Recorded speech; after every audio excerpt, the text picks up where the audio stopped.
காருக்கும் ஒரு லிவிங் பீயிங்க்கும் எவர் lasting relationship இருக்குன்னு சொன்னா நம்புவீங்களா? நம்பிதாங்க ஆகணும். அது வேற யாரும் இல்ல, நம்ம எலி தான்.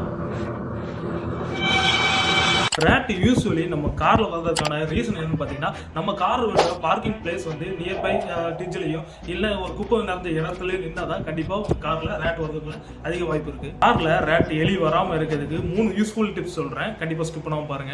3M ரோல் அண்ட் ஸ்ப்ரே, இது ரொம்ப எஃபெக்டிவ்னு சொல்லுவாங்க. ஆனா என்னோட கார்ல ஃபர்ஸ்ட் ரேட் பைக்கு அப்புறம் இதை யூஸ் பண்ணேன், ஆனா பெரிய லெவல்ல எஃபெக்ட் இல்லை.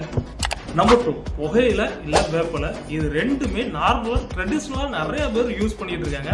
ஆனா இதோட ஸ்மெல் நம்ம ஏசியில இன்டேக் ஆகுறதுக்கு ஒரு 50 to 60% கண்டிப்பா வாய்ப்பு இருக்கு. Number 3, naphthalene pulse.